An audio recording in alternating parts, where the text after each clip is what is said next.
आणि म्हणून सर्वांना आईची आवश्यकता आहे. माईबाप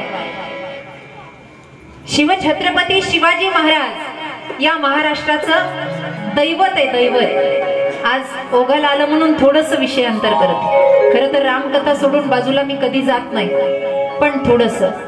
एवढा मोठा राजा घडला, एवढा मोठा का घडला माहितीये? फक्त एकच प्रसंग मी तुम्हाला सांगते. एक प्रसंग काय झालं होतं. शिवछत्रपती 5 वर्षाचे होते, 5 वर्षाचे. आणि 5 वर्षाचे असताना सवंगडी असायचे आजूबाजूला, मित्र परिवार. एवढे खेळून खेळून दमले, लवकर झोपले. आई साहेब आल्या, जिजाऊ आई साहेब.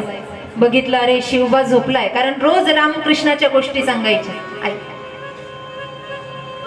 आईच्या पोटातूनच कुणी डायरेक्ट बाहेर निघत नसतो कोणता शूरवीर. तो घडवावा लागतो. कुंभार जसा मडक घडवतो ना, बसा तसं प्रत्येक आईला घडवावं लागतं. लक्ष द्या माझ्याकडे, घडवावं लागतं. काय झालं, शिवछत्रपती शिवाजी महाराज झोपले आणि दिव्याची वात कमी झाली म्हणून देवासमोर नमस्कार.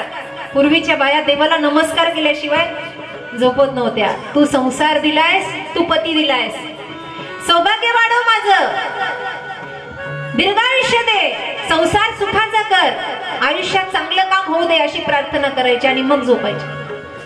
आई साहेब गेल्या, जिजामाता, आणि त्या ठिकाणी नमस्कार करतात. काय झालं, त्याच वेळेला महलाच्या एका भागामध्ये ढोलकीचं वादन ऐकू येऊ लागलं आणि घुंगराचा आवाज ऐकू येऊ लागला. मित्रासहित शिवबांची निद्रा मोडली, झोप मोडली आणि आवाजाच्या दिशेनं शिवबा गेले. बघितलं तर काही बाया नाचकाम करत होत्या. लोक काही पाहत होती. पायात घुंगरू बांधून बाया नाचत होत्या. वेगवेगळ्या प्रकारे हातवारे करत होत्या. श्रृंगार केलेला होता त्या स्त्रियांनी. आणि जशी ती लोक बसलीत ना, तसाच हावभाव करून शिवबा बसले. मोठे जसे वागलेत ना, तसे लहान मुलं वागतात. आपल्या घरातली बघा, मोठ्यांची ऍक्शन करून दाखवतात. आजोबा असं चालतात, असं काही काही तर इतके आहे का आजोबा कशी तंबाखू चोळतात याची ऍक्शन असते. मी तर म्हणते त्या आज्याला ढकलून द्यावं इंद्रायणी. अशी अशी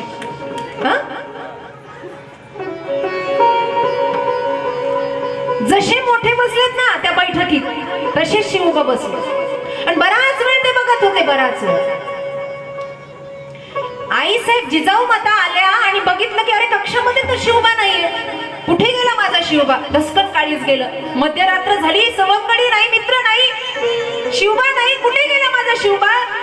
शिवबाला शोधत शोधत संपूर्ण तो महल, ते पूर्ण वाडा पायाखाली घातला आई साहेबांनी. लक्षपूर्वक ऐका. आणि शेवटी कुठेच सापडेना म्हणून त्या आवाजाच्या दिशेने आई साहेबही गेल्या, जिजामाता. आणि गेल्यानंतर त्यांनी पाहिलं सगळ्या त्या बैठकीला आणि लक्ष केलं कोपऱ्या शिवबाकडे. तसंच कान तिथे जाग्यावर पिळला आणि ओढत, कधी 5 बोट लावले नव्हते बाळाला आजपर्यंत, तसंच ओढत आणलं. ओढत शिवबा रडायला लागले.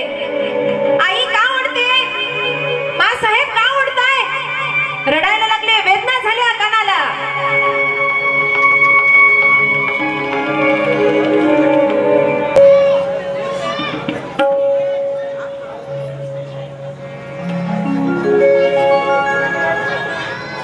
थरथर कापू लागले शिवबा.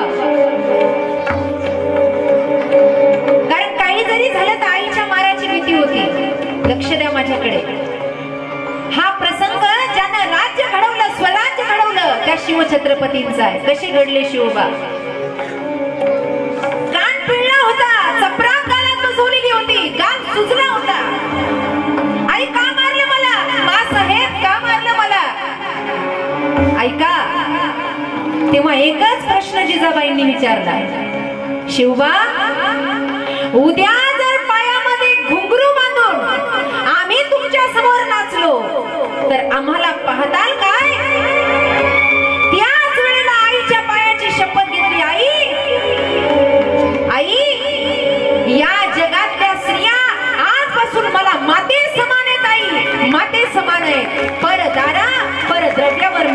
वाईट नजर टाकणार कधीही नाही.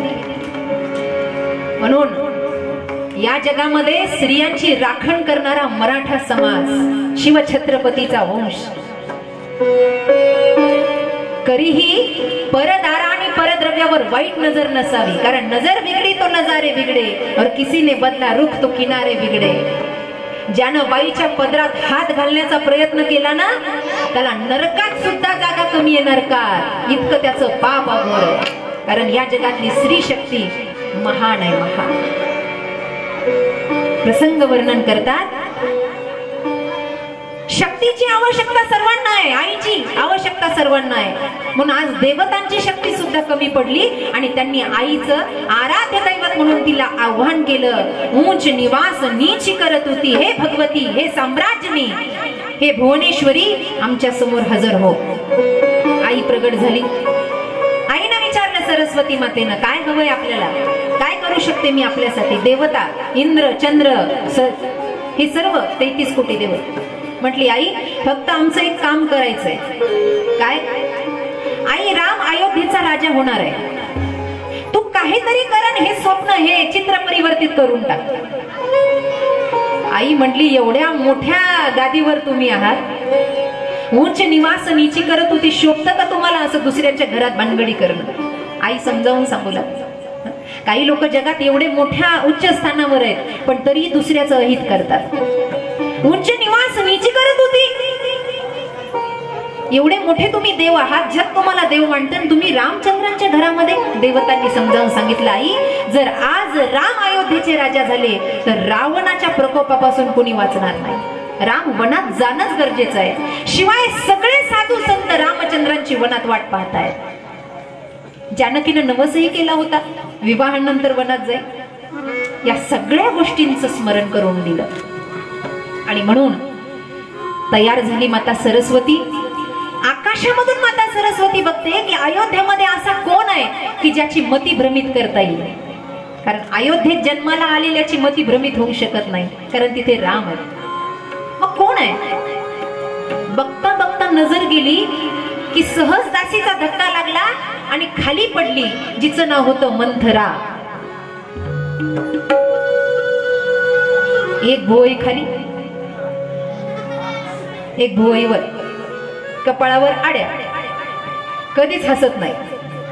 मंथरा, दुसऱ्याच्या घरात आग लावणे, फ्रॉम PhD. अशा पदवीधरच आहेत बाया. काही डोळे फुटले का तुमचे, दिसत नाही का? धक्का दिला मला म्हातारीला. सरस्वती मातेने बघितलं की हे एकच पात्र आहे, कारण हे अयोध्येत जन्माला आलेलं नाही. मंथरा कोण होती माहिती का? कैकई सोबत हुंड्यात आली होती, दासी म्हणून. त्या राजानं माझ्या मुलीची सेवा व्हावी म्हणून दासी हुंड्यात दिली होती, ती सेवा करायला आहे. ती जन्मलेली नव्हती अयोध्येत आणि हिची मती भ्रमित करणं सोपं होतं. म्हणून नामो मंथरा मंदमती चेरी कैकई केरी, आजीच पिटारी जाही करी गिरामती फेरी. या अर्थानं त्या मंथरेच्या सरस्वती त्या ठिकाणी आदेश दिला, तिला कृपा केली आणि मंथरेचं डोकं फिरायला लागलं, कारण कुणीतरी माध्यम पाहिजे. आणि मंथरा चालत चालत कैकईच्या दरबारामध्ये गेली. कैकईला कान भरणी सुरू झाली. अगं कैकई, तुला काही ठाऊक आहे का? काही नवीन बातमी कळाली का? काय नवीन बातमी? काय? अगं तुला महाराजांनी सांगितलं नाही काय खाक प्रेम आहे राजाचं तुझ्यावर? माझी कैकई, माझी कैकई. आणि राजा कधी सांगणार होते? रात्री सांगणार होते, सगळा विश्राम झाल्यावर. कारण कैकई सर्वात जास्त प्रेम करते रामाच्या, सर्वात जास्त. आई बाप कैकई म्हणते, काय घडलंय मंथरा? अगं सगळ्या गावाला माहिती आहे तू आहे तुझ्या जिंदगानीवर. कुठं असते कुठे तू? अगं आत्ताच येताना त्या कौशल्यचं भाषण मी ऐकलं. म्हणे माझा मुलगा एकदा राजा झाला ना की कैकईला भांडे घासायला लावते बघा. घर कसं फोडायचं हे पण इथं शिकवलंय. काय बोलतेस? कौशल्यबद्दल एकही शब्द सवती सवती आहे, पण प्रेम कसं आहे एकही शब्द ऐकून घेण्याची तयारी नव्हती. जवळ गेली, गालात चपराक मारली महाराज मंथरेच्या. मंथरा खाली पडली. शास्त्र असं सांगतं, दुर्गुणी माणसाला स्पर्श जरी झाला तर त्याचे वाईट गुण आपल्या अंगात येतात. म्हणून दुर्गुण्यांच्या त्यांना शिवायचं नाही. जे दारुडे असतात, जे तंबाखू खाता, तंबाखूचं तर सोडा हो, तुम्हाला माहितीये का तंबाखूच्या शेताजवळून गाढव जात नाही कधी.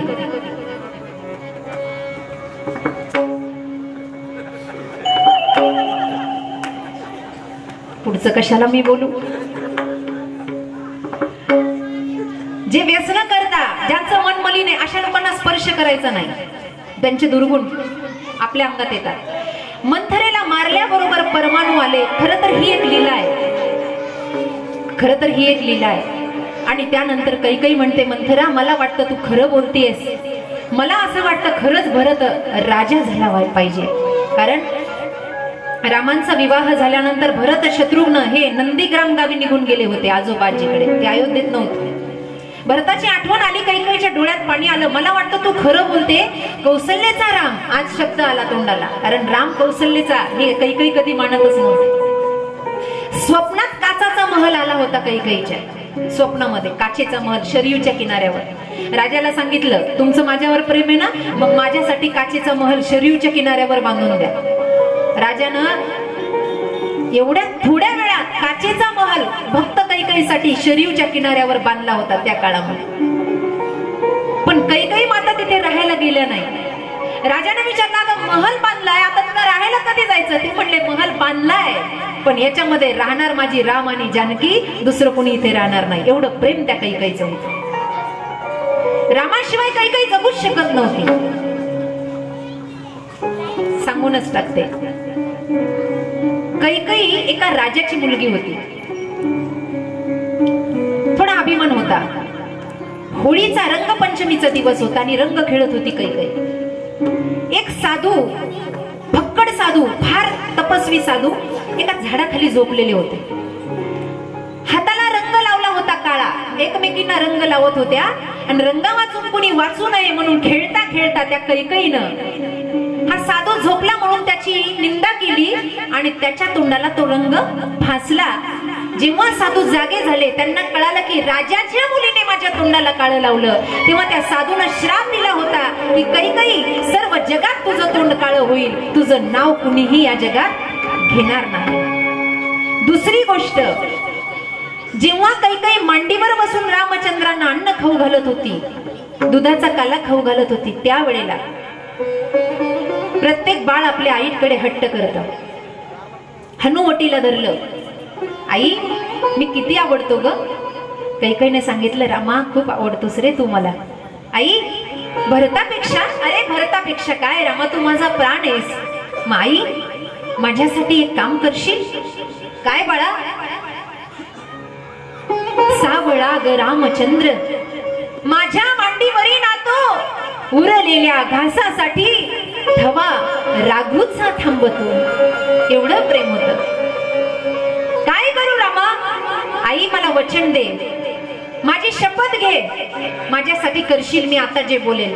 तुझी शपथ रामा, तुला वचन देते. आणि रघुकुळाची रीत होती, दिलेलं वचन मोडायचं नाही. काय करू रामा. काही नाही आई, माझ्यावर तुझं खरं प्रेम आहे ना, तर एक काम कर, ज्या वेळेला माझ्या राज्याभिषेकाची गोष्ट चलेल ना, त्यावेळेला बाबांकडे तुझे 2 वरदान मागायचे बाकी आहेत. त्या एका वरदानात मला वनवास आणि भरताला गादी मागाई. बस एवढं कर, एवढं कर. डोळ्यात पाणी आलं होतं कैकेयीच्या, पण रामाच्या शक्तीमध्ये गुंतली होती. रामा अरे काळीच मागितलंस, तुला वनवास. आई फक्त मला वनवास नाही आई, तुला या वचनासाठी तुझ्या कपाळावरचं कुंकू पुसावं लागेल. आई कुंकू पुसावं लागेल. त्या रामचंद्रासाठी स्वतःचं कुंकू पुसणारी भारतातली पहिली महिला कैकेयी आहे. कैकेयी एवढा त्याग होता. सगळ्यात मोठा त्याग या रामायणामध्ये कुणाचा असेल तो कैकेयीचा होता. कैकेयीचा.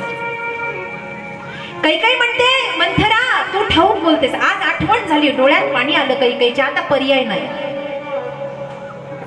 राजा आला. 2 वरदान राजाकडे बाकी होते. राजा युद्धामध्ये अडकला होता एका, आणि युद्धामध्ये राजा हरणार होता. राजाचं चाक फसलं होतं. तिच्या हातामध्ये वज्राचं बळ होतं. कैकेयीच्या ताकद होती. तिनं ते चाक काढून रथ सरळ केला आणि त्या युद्धामध्ये राजा विजयी झाला. म्हणून राजा त्यावेळेला तिला म्हणला होता की मला तू 2 वरदान माग. त्यावेळेला कैकई म्हणली होती मला जेव्हा मागावंसं वाटेल तेव्हा मी मागेन. ते वरदान मागायची आज वेळ आली होती. राजा आलाय. कैकई कोप भवनात रुसून बसली आहे. काय झालंय, काय हवंय? महाराज 2 वरदान मागायची वेळ आली. काय? पुत्र ही राजू राम बनवासू. 14 बरस राम बनवासी.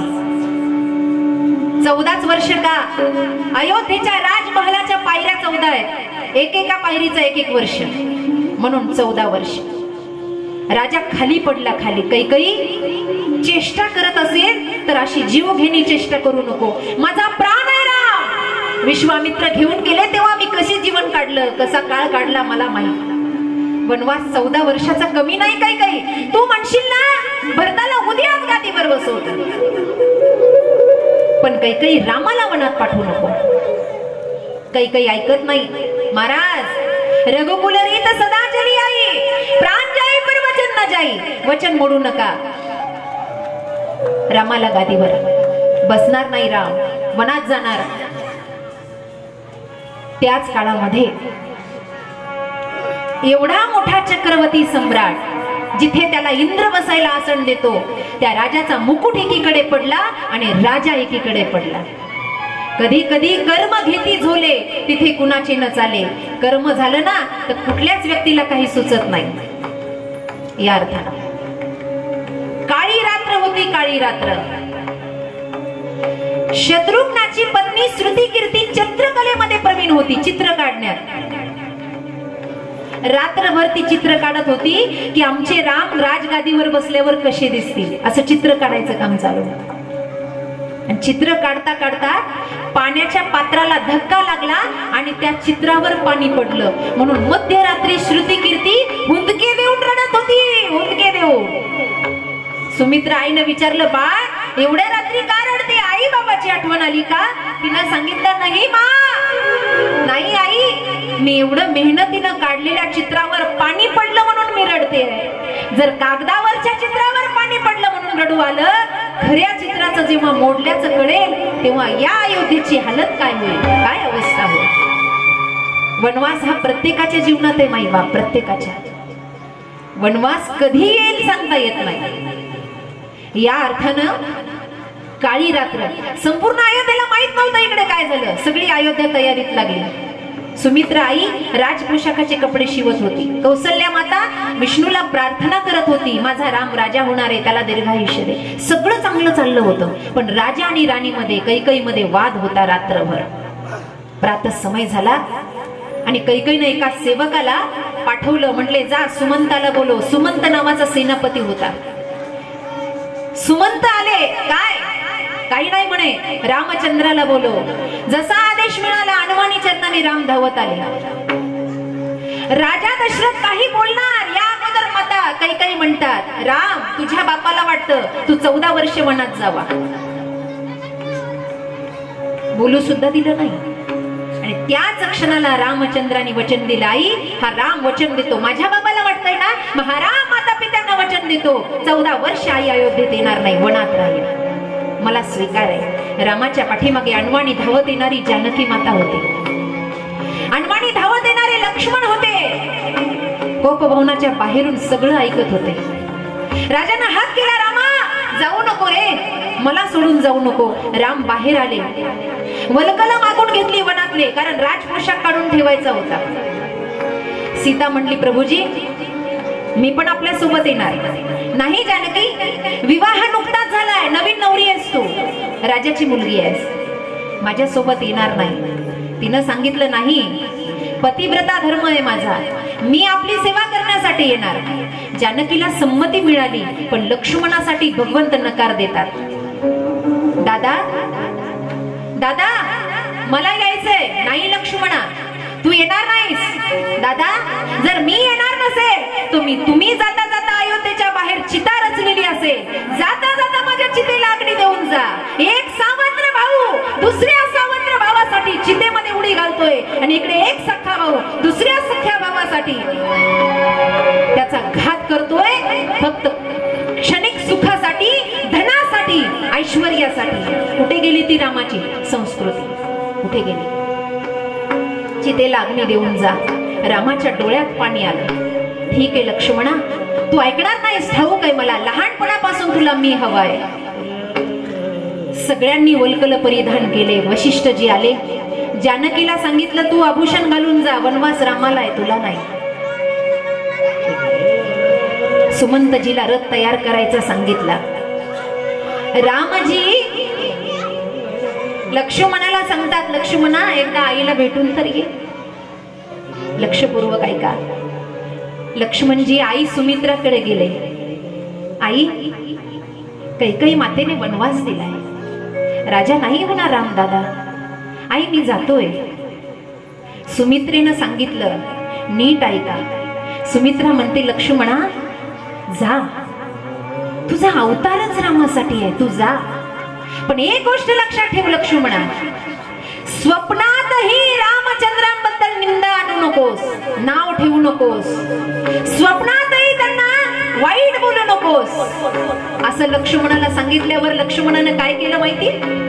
आई रामाची शपथ घेतो आई, हा लक्ष्मण 14 वर्ष झोपणार नाही. आई 14 वर्ष लक्ष्मण झोपले नाही. 14 वर्ष ही संस्कृती आपल्या रामाची आहे.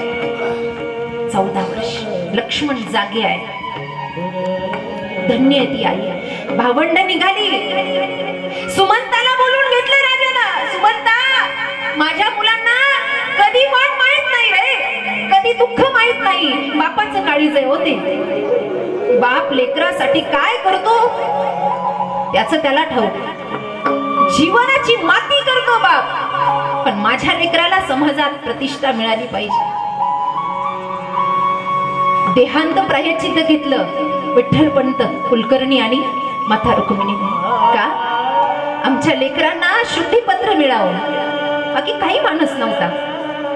लेकरांसाठी पूर्ण त्याग आहे या महाराष्ट्राच्या भूमीचा बापाचा.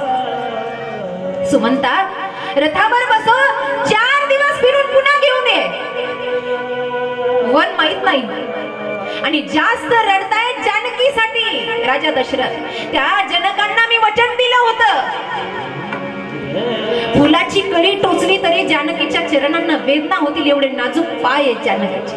काय तोंड दाखवू मी महाराजा जनकाला की तुमच्या मुलीला मी वनात पाठवलं? राम ऐकत नाहीये. रथावर विराजमान झाली आणि सर्व मंडळी निघाली. बघता बघता संपूर्ण गावकऱ्यांना माहित पडलं राम निघाले, राम निघाले, राम निघाले. वेड्यासारखे झाले अयोध्यावासी. राम आम्ही सोबत येणार, प्रभू आम्ही सोबत येणार, आम्ही सोबत येणार. भगवंत थांबले. सर्व अयोध्यावासियांना समजावून सांगितलं, अरे 14 वर्ष पूर्ण झाल्यावर मी पुन्हा येणार आहे, वचन देतो तुम्हाला, अयोध्येत मी पुन्हा येईन. पण लोक ऐकत नाही. आम्ही येणार रामा. आणि म्हणून काही मंडळी राम रथाच्या पाठीमागे निघाली आणि हा रथ अयोध्येच्या बाहेर निघाला. राजाचं मन व्याकुळ झालं. रामा, रामा तू माझा प्राण आहेस.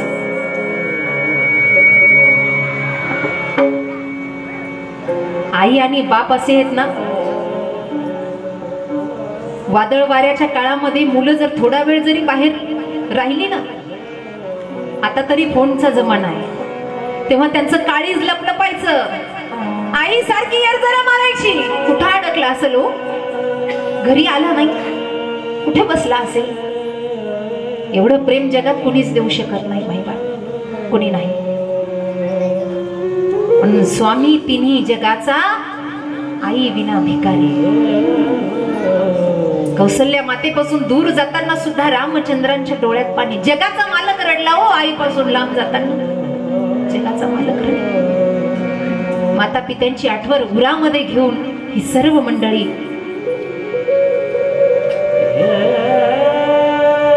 अयोध्येच्या बाहेर निघाली. रथ पुढे पुढे गेला. पाठीमागून लोक जातायत. प्रवास सुरू झाला.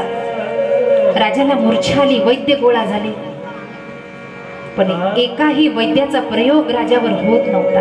मूर्छा दूर होत नव्हती. रामाचा विरह राजाला सहन झाला नाही. प्रवास करत करत ही मंडळी तमसा नदीच्या किनाऱ्यावर पोहोचली. पहिला मुक्काम तिथे केला, तमसेच्या किनाऱ्यावर। रात्र झाली होती, रामचंद्रांनी आज्ञा दिली, फळ आहार करा, विश्राम करा। रात्री सगळे झोपले। दर्भाचं आसन होतं, दर्भाचं शिवलेलं, आणि त्याच्यावर पहुडलेली होती माता जानकी। आईला वचन दिलं होतं 14 वर्ष झोपणार नाही। प्रवास सुरू झाला होता लक्ष्मणाचा, दंड हातामध्ये होता, तरकसामध्ये बाण होते, धनुष्य एका हातामध्ये आहे, आणि पहरेदारी लक्ष्मणाची सुरू झाली। माईबाप तमसेच्या किनाऱ्यावर मध्यरात्री लक्ष्मण हुंदके देत, लक्ष्मणजी रडत होते, हुंदके देत।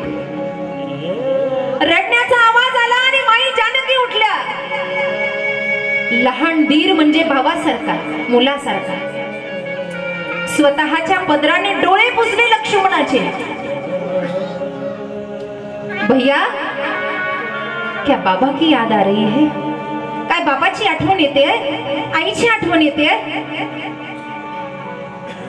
लक्ष्मणानं सांगितलं, नाही आई, जगाचे माईबाप माझ्या जवळ आहात तुम्ही, त्यांची तर आठवण आहेच, पण माझा राम दादा जो कधीच वनात अनवाणी गेला नाही, त्याच्या पायाला काटे टोचतायत। फुलाच्या कळीप्रमाणे आपले चरण, पण दर्भाच्या आसनावर तुम्ही झोपलात, मलाच झोपणारी बाई स्त्री, पण आज दर्भाच्या गवताच्या आसनावर झोपते। लक्ष्मणाचं रडू बघितलं आणि जानकी मातेला अश्रू अनावर झाले। दोघांच्या रडण्याचा आवाज रामचंद्रांच्या कानावर गेला आणि तिघेही बिलगून रडतायत त्या वनामध्ये, तमसेच्या किनारी। टाहू फोडला टाहू। रामचंद्रांनी स्वतःला सावरलं, सुमंथाला आवाज दिला, उठा म्हणले, चला हे झोपलेले तोपर्यंतच निघून जाऊया। सगळी जनता झोपलेली होती अयोध्येची, जेवढी मागे आली तेवढी, आणि सगळ्यांना झोपेत सोडून प्रभू रामचंद्र शृंगवेरपूरच्या दिशेने निघतात। प्रातः समय झाला, लोकांना वाटलं भगवंतांनी आपल्याला आदेश दिला की तुम्ही घरी जा, म्हणून काही लोक प्रभूंना शोधण्यासाठी वनामध्ये गेले, काही मुक्कामाला तिथेच राहिले 14 वर्ष तमसेच्या किनाऱ्यावर, आणि काही मात्र घरी गेले, असे कथाभाग सांगतात। शृंगवेरच्या पूरच्या दिशेनं प्रभूचा प्रवास सुरू झाला। कोणतं शृंगवेरपूर? तर तिथे संपूर्ण भिल्ल समाज राहतो। या भिल्ल समाजामध्ये 2 देवाचे भक्त आहेत, एक त्या समाजाचा राजा गुह आणि दुसरा नाव चालवणारा केवट। हा केवट प्रसंग ऐकण्यासाठी गुप्त रूपानं देव सुद्धा कथेमध्ये येतो, एवढं महत्व या केवट प्रसंगाला आहे। म्हणून त्या प्रसंगाला प्रारंभ करण्यापूर्वी संकीर्तन करू। सर्वांनी हाताने टाळी, मुखाने नाम घ्यायचे आणि मनाची तयारी करायची, कारण हा प्रसंग जरी तुम्ही पहिल्यांदा ऐकताय, पण हा प्रसंग ऐकण्यासाठी भगवंत सुद्धा येतो। आपण भगवंताचं स्वागत करूया। राजा राम राम राम सीता राम राम राम राजा राम राम राम सीता राम राम राम राजा राम राम राम सीता राम राम राम राजा राम राम राम सीता राम राम राम राजा राम राम राम सीता राम राम राम राजा राम राम राम सीता राम राम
यात्रा निघाली.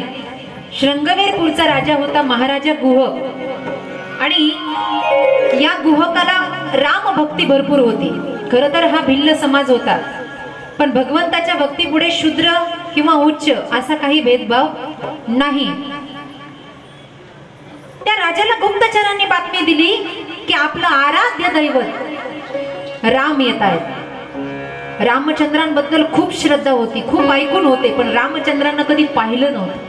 राजा संपूर्ण भिल्लनगर शृंगवेरपूर सजून काढलं सगळीकडे, आणि राजा एवढा व्याकुळ झाला रामचंद्रांना बघण्यासाठी. राजानं काही सेना सोबत घेतली गुहक राजाने, आणि समोरून येणाऱ्या रथामध्ये असणाऱ्या रामचंद्रांचं स्वागत करताना राजा प्रसन्न चित्त झाला. गेल्या गेल्या रामचंद्रावर दंडवत घेतला. ऊंच नीच काही नेनो भगवंत तिष्ठे भाव भक्ती देखून या. भगवंतांनी उचललं आणि गुहकाला छातीशी लावलं. त्याला जातपात नाही लागत. गिरधर लाल तो भाव का भूका, राग कला नाही जाणत तुका. तुकाराम महाराज म्हणतात तो भावाचा भोकेल आहे, आणि म्हणून छातीशी धरलं, मिठी मारली. गुहकांच्या डोळ्यात आनंद अश्रू आले. आइए महाराज आइए, आपका स्वागत है बोले, पधारिये. माता जानकीने नमस्कार केला. आता बघा, भिल्लनगर हे भोळ्या बाबड्या लोकांचं नगर आहे, आणि तिथल्या स्त्रिया फार शिकलेल्या नाहीयेत, भोळ्या बाबड्या. सगळ्या स्त्रिया अशा एका बाजूला बसलेल्या होत्या, पुरुष एका बाजूला बसलेले होते. सगळेजण हे आले, आणि आल्यानंतर रामचंद्रांना बसण्यासाठी ओटा केला होता. असा एक चौक, आपल्याकडे खुर्ची देतात असं एक चौक केलं. राम लक्ष्मणजी, भैया लक्ष्मण उभे आहेत बाजूला, आदर ठेवतायत, उभे आहेत एका बाजूला. रामजी विराजमान झाले त्या ओट्यावर, पण जानकी माता तिथे बसल्या नाही. लक्षपूर्वक ऐका महिला मंडळ, जानकी माता तिथे नाही बसल्या, त्या साधारण भिल्लांच्या स्त्रियामध्ये जाऊन बसल्या. गोस्वामी तुलसीदासजीने कौतुक केलं जानकी मातेचं. कोणती श्रीमंताची बाई असेल, तिनं गरीबाच्या लग्नामध्ये जाताना सगळं सोनं नाणं काढूनच गरीब बनून गेलं पाहिजे त्याच्या लग्नामध्ये. आपला उत्मात तिथे नाही दाखवला पाहिजे. हा, तू श्रीमंताच्या लग्नात गेल्यावर मग राणी दाखव, पण गरीबामध्ये गेल्यावर तू गरीबच होऊन जा, कारण त्या गरीबाला लाज नाही वाटली पाहिजे की श्रीमंत माझ्या लग्नाला आलाय. त्याला वाटलं पाहिजे माझ्यातलाच माणूस आहे. एवढी मोठी राजाची राणी, राजाची कन्या, अयोध्येची राणी, पण भिल्ल नगरीच्या स्त्रियांमध्ये जाऊन बसली. महिलांचा स्वभाव, गावामध्ये नवीन कोणी आलं की त्यांचा परिचय विचारायचा. जानकीला परिचय विचारला, कोण आहात आपण? मी जनकनंदिनी जानकी. आपल्या सोबत आले ते कोण आहेत? सावळे आहेत ते माझे पती राम आहेत, गोरे आहेत ते माझे बंधू समान धीर आहेत लक्ष्मण. परिचय दिला, रामचंद्रांनी परिचय दिला. फल आहार झाला. राजानं याचना केली, आजचा दिवस मुक्काम करा. रामचंद्रांनी मान हलवली. पर्णकुट्या तयार झाल्या, मुक्कामाची व्यवस्था झाली. त्या रात्री सगळी व्यवस्था करून राज कारभाराचं काम आटवून राजा आपल्या निद्रास्थानाकडे चालला होता. त्याच वेळेला त्या गावामध्ये सगळं गाव रामचंद्रांच्या पाया पडायला आलं होतं, पण एक जण असं होतं की ते अजून पाया पडायला आलेलं नव्हतं, आणि तो होता नाव चालवणारा, गंगेच्या तीरावर नाव चालवणारा केवळ. आणि तो काही या जन्मातला भक्त नव्हता, तो पूर्व अवतारामध्ये कासव होता, कासव. आणि लक्ष्मणजी शेषनाग होते, भगवान श्रीहरी होते विष्णू, आणि सीता माता लक्ष्मी होत्या, पाय लक्ष्मीच्या. तो कासव होता, आणि जेव्हा जवळ यायचा ना तेव्हा या शेषनागानं त्याला दर्शनच करून द्यायचं नाही, म्हणून त्यानं पूर्व अवतारातला आता बदला घ्यायचं ठरवलेलं होतं. आणि हा एवढा अधिकारी भक्त होता की रामाचा छळ करणारा होता. गंमत आहे याच्यामध्ये, आता तुम्ही पहिल्यांदा ऐकत आहात, पण ज्यांना रामकथा पटते त्यांना सर्वात प्रिय हा केवट प्रसंग आहे की किती त्या भक्तानं भगवंताला छळलं. काय झालं, तो पाया पडायला आलेला नव्हता, तो मध्यरात्री आला. राजाला वाटलं सगळं गाव झोपलेलं आहे, हे कोण माझ्याकडे येते, मंदिर अंधकारात दिसलं नाही. राजाने विचारलं, कौन आ रहा है यहाँ मेरे पास? बोले महाराज मैं केवट हूँ, नाव चलाता हूँ गंगा तीर पर. अच्छा केवट हो, इतनी रात गए, कहाँ जा रहे हो भैया? बोले महाराज आपके ही पास आ रहा था. हिंदी समझते? महाराज आप ही के पास आ रहा, क्या काम है? बोले महाराज आपसे कुछ मांगना है। अरे बोले भैया आज तो मेरे घर आनंद है, जो कुछ भी मांगो मैं देने के लिए तैयार हूं। आज तो मेरे घर आनंद है, आज माझ्या घरामध्ये आनंद आहे का? राम आहे, जिथे राम आहे तिथे आनंद। आज तो मेरे घर आनंद है, जो कुछ मांगना है मांग लो। तो बोले महाराज जी मुझे और कुछ नहीं चाहिए, आज तक आपसे मैंने कुछ नहीं मांगा, रोजी रोटी अपने आप कर आली, कुछ नहीं मांगा, बस आज कुछ मांगना चाहता हूँ। क्या? कुछ नहीं। बोले महाराज कल सुबह होते ही सब नावों को छुट्टी दे दो, सगळ्या नावेला सुट्टी द्या आणि माझी एकट्याचीच नाव गंगा तीरावर लावा। बोले क्यों? बोले ऐसे मैं चाहता हूँ और आपको क्या लेना देना है, बस मैं आपसे कुछ मांग रहा हूँ, तुम्हाला काय घेणं देणं आहे, मला वरदान द्या।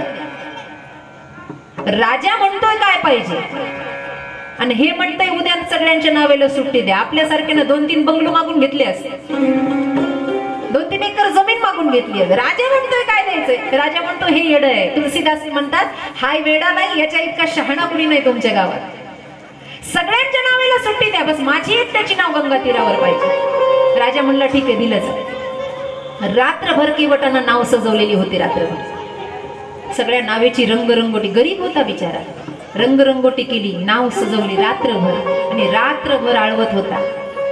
का नाव सजवली माहितीये? राम नामानं ही 3.5 हाताची नाव सजल्याशिवाय राम नावीत येऊनच बसत नाही महाराज, ही नाव सजायला पाहिजे, नाव सजणं महत्वाचं। नाव सजवली, प्रातः समय झाला, सुमंत नावाचा प्रधान अजून सोबत होता। रामचंद्राने त्याला जवळ बोलवलं आणि सांगितलं वडाचा चीक घेऊन ये, वडाचा चीक, वडाचं झाड असतं ना वटवृक्ष, त्याचा चीक घेऊन ये। पात्रामध्ये आणला आणि रामाने स्वतः आपल्या केसांना लावला आणि जटा बांधल्या। सुमंताला रडू आलं, ज्या डोक्यावर फेटा पाहिजे होता त्या डोक्यावर जटा आहे। सुमंताला सांगितलं तू इथून निघून जा, माझी आज्ञा आहे, मी 14 वर्ष येणार। सगळा समाज बघत होता। रामजी म्हणतात गुहक राजा आता परवानगी द्या, आता आम्हाला जाऊ द्या। गुहक राजा, राजकारण्यांनी काही दिवस परमार्थात वेळ घातला पाहिजे, याचंही उत्तर आहे जयसिंग दादा। मुद्दा म्हणून राजकारण करता करता थोडासा परमार्थ केला पाहिजे, कारण यातल्या काही गोष्टी, यातलं काही तप आपल्या कामाला येतात। पूर्वीचे राजे महाराजे याज्ञिक कर्म करायचे, गुरुजींच्या सानिध्यात जायचे। आता जरी ते करता नाही आलं तर हेच मग कीर्तन कथा या सगळ्या गोष्टी परमार्थ करायचा। राजा म्हणला मी राज्य चालवतो या श्रंगवीरपूरचं, पण मी काही दिवस रामचंद्रांच्या सोबत राहावं म्हणून राजाही निघाला, घर परिवार सोडून काही दिवस वनात त्यांच्या सोबत राहावं, मग आपण परत येऊ। आता ही सगळी मंडळी, महाराजा गुहक, रामजी, लक्ष्मणजी, माई जानकी, हे सगळे जण त्या गंगा तीरावर आले। नाव सजलेली होती पण केवट समोर उभा नव्हता। आता त्याचा छळ सुरू झाला, ते नावेच्या बाजूला जाऊन लपून बसलो होतं। एवढा आवाज दिला त्या गुहक राजाने, अरे ओ केवट, कहा हो भैया, अरे ओ नाव के मालिक कहा गए हो? ते तिथेच बसलेलं होतं पण कानात बोट घालून बसलं, ऐकू येऊ नये म्हणून। त्याचा छळ करायचा होता त्याला। गुहकाच्या आवाजाने केवट गेला नाही। मग लक्ष्मणजी आवाज दिले, ओ केवट, म्हणले तुला तर दाखवतोच रे, लय शेष नाग होऊन मला खुणा मारत होता, तुझ्याकडे पाहतो म्हणलं। तुझ्या आवाजाने येत नाही। जेव्हा रामचंद्रांनी आवाज दिला, केवट, पळत आला केवट, पळत वाटच पाहत होता राम कधी आवाज दे, पळत आला। बोलिए आज्ञा कीजिए, मैं क्या बहरा हूँ इतने जोर जोर से चिल्ला रहे हो? मी काय बहिरा आहे का? एवढ्या मोठ्या मोठ्याने काय काम आहे माझ्याकडे? राजाला विचारलं। लक्ष्मणजीनं राग राग पाहिलं, पहिला असा व्यक्ती आहे की रामचंद्रांच्या समोर आला पाया पडला नाही, पहिला व्यक्ती, आणि उलट प्रश्न करतोय माझ्याकडे काय काम आहे? आला मोठा विचारणार, काय काम आहे माझ्याकडे? गुहक राजाने सांगितलं हे जे आपले पाहुणे आहेत ना, यांना तुझ्या नावेत बसवायचंय आणि या तीरावरून त्या तीरावर पार करायचंय। पाया तर पडलाच नाही, पण उलट काय म्हणतोय, यांना हेच नाही, यांनी जटा बांधल्यात, हे बाण हातात आहे, हे सावळे सावळे हेच का? अरे बाबा हो हे, अहो म्हणे यांच्यासारख्यांना आमच्या नावेत बसवणं आम्हाला परवडत नाही। किती खटकलं असेल भैया लक्ष्मण, काय गुंड व्यक्ती म्हणे, पडला तर नाही पायाने, रामचंद्रांना नाही म्हणतोय नावेत बस, का रे बाबा म्हणे, अहो म्हणले येता येता यांनी दगडातून बाई काढली. हे दगडातून बाई काढतात तर लाकडातून काढणार नाही काय? घरी मला एकच सांभाळल्या जात नाही, हिच्यातून दुसरी बाई निघाल्यावर तिला कुठे ठेवू काय? दोन दोन बायका सांभाळू काय? पण यांच्यासारख्यांना बसवणं मला परवडत नाही. त्याला रामजींच्या पाद्याची पूजा करायची होती म्हणून हे सगळं नाटक चाललेलं होतं. पाय धुवायचे होते रामचंद्रजींचे. हे रामाला कळालं, रामचंद्रांना कळालं. ते म्हणले केवळ सरळ भाषेत बोल ना बाबा की तुला माझे पाय धुवायचे. हा आता मुद्द्यावर आला. मला तुमच्या चरणाची सेवा करायची, चरण धुवायचे, हरकत नाही. जा म्हणले आण पाणी आणि धु माझे पाय. गंमत अशी की भैया लक्ष्मण आणि माई जानकी असे राग बघत होते केवटाकडे. अजून पाया पडला नाही आणि उलट म्हणतोय मला तुमचे पाय धुवायचे. जा म्हणले लवकर पाणी आण आणि टाक माझ्या पायावर. रामजी म्हणतात उशीर होतोय आम्हाला जायला. तो म्हणला वा वा वा. गुरुकुलात गेला होतात का? रामचंद्रांना म्हणून नाही नाही, गुरुने शिकवलं का तुम्हाला ज्ञानाच्या दोन गोष्टी? अहो पूजा करताना बायको सोबत पाहिजे. माझी बायको घरी आहे काय एकटा पूजा करू? मी काय संन्यासी आहे काय? लक्ष्मणानं डोक्यावर मारून घेतलं. एवढं याच्या डोक्यात आलं कुठून म्हणलं? अहो बायको घरी आहे माझी. बायकोला आणण्यासाठी जातात. सगळं जग ज्या रामाची वाट पाहतात आज राम केवटाची वाट बघत थांबले. केवटजी घरी निघाले, घरी गेले, पत्नीला तयार केलं आणि चलता चलता लाकडाची काठवती दिसली. काठवट जुन्या लोकांना माहिती, आताच्या मी विचारलं माहित नाही त्यांना. काठवट आहे, भाकरी करायची लाकडाची. अजून मराठवाड्यात आहेत काठवट. ती दिसली. केवटाची पत्नी रडत होती. अहो रामजींचे चरण धुवायचे आहेत. आपल्याकडे सोन्याचंही पात्र नाही आणि चांदीचंही नाही, ना तांब्याचंही ना पितळाचं. इतके गरीब आहोत आपण. केवटानं ती काठवती हातामध्ये घेतली आणि बायकोला सांगितलं वेडी आहेस, बरं झालं गरीब केलं, नाही तर ही काठवट असती का आपल्या घरामध्ये? अगं याच्यातच प्रभूचे पाय धुवायचे, कारण लाकूड हे पाणी शोषून घेतं आणि जे चरणामृत यात शिल्लक राहील ना त्यात रोज भाकरी करून खाल्ली की असलं नसलं बुद्धीतला अज्ञान निघून जाईल आणि आपला उद्धार होईल. ही ताकद, हे ज्ञान त्या केवटाच्या बुद्धीमध्ये कुठून आलं? तो कोणत्या शाळेत गेला नव्हता शिकायला, तरी विद्वान होता. कारण राम भक्ती माणसाला विद्वत्ता देते, समाजात प्रतिष्ठा देते. काठवती हातामध्ये घेतली आणि गेले. रामजी वाट बघत होते. काठोतीमध्ये भगवंताचे दोन्ही चरण ठेवले. गिरा अरथ जल बीची सम कहियत भिन्न न भिन्न बंदऊ सीता रामपत जिननी परमप्रिय. चरण ठेवले, कलशामध्ये पाणी आणलं आणि भगवंताच्या चरणावर असं ओततायत. ओतता ओतता लक्ष्मणाकडे एका दृष्टीने पाहिलं, तिरक्या नजरेने. गुहक म्हणला आता हा काहीतरी बोलला. लक्ष्मणजी गप्पच होते. पुन्हा खाली पाहिलं, पुन्हा तिरक्या नजरेने पाहिलं. लक्ष्मणा विचारलं काय माझ्याकडे का पाहतोस? नाही नाही, तेच विचार करतोय का गुरुनं काही मंत्र तंत्र शिकवले की नाही तुम्हाला? एवढ्या वेळची पूजा चालली आणि तोंड बंद आहे, काही म्हणता येत नाही का तुम्हाला? शेष नागाला वाकवणारा एकच व्यक्ती होता. लक्ष्मणानं शेष नागाने मंत्र म्हणावे आणि केवटाने पूजा करावी. दोघांच्याही मनात द्वेष निर्माण झाला, जानकी मातेच्या आणि लक्ष्मणाच्या. ज्या वेळेला रामचंद्रजींचं लग्न झालं होतं तेव्हा लक्ष्मणाची तब्येत खराब झाली होती. थोडासा वेळ वाढून घेते, 9 वाजले 9:15 पर्यंत. लक्ष्मणजींची तब्येत खराब झाली होती. एकदा कौसल्या आईनं विचारलं, लक्ष्मणा तुझी तब्येत खराब झाली, काय कारण आहे? जेव्हा वनवास संपला आणि त्यांचं दाम्पत्य जीवन प्रारंभ होऊ लागलं त्यावेळेला म्हटले तब्येत खराब झाली, कारण काय? त्यांनी सांगितलं, आई रोज रामचंद्रांच्या चरणाची सेवा, पाय दाबल्याशिवाय मला झोप येत नाही. आणि ह्या वहिनी साहेब आल्या तेव्हापासून पाय दाबायची सेवाच गेली म्हणले माझी. बघा ते प्रेम. म्हणून मनाला खात होते की दादाच्या पायाची सेवा होत नाही, दादाच्या पायाची सेवा होत नाही. रडत होते, माझा दादा माझ्यापासून दूर गेला. लक्ष्मणजी खराब झाली होती तब्येत. होळीचा दिवस आला, रंगपंचमीचा, आणि त्या वेळामध्ये राजवाड्यामध्ये अशी परंपरा होती की होळीच्या रंगपंचमीच्या दिवशी लहान्या दिरानं भाऊजाईला काहीतरी मागायचं. काय झालं? कौसल्या मातेने हे लक्ष्मणला सांगितलं, म्हणले आज संधी आहे तुला, मागून घे म्हणले. त्या रंगपंचमीचा रंग लावता लावता वहिनीच्या कानात दिरानं काहीतरी मागायचं असतं, म्हणून सीतेनं असा कान दिला आणि लक्ष्मणानं कानामध्ये मागितलं रामचरणाची सेवा. असं ऐकल्याबरोबर जानकी माता चक्कर येऊन पडले.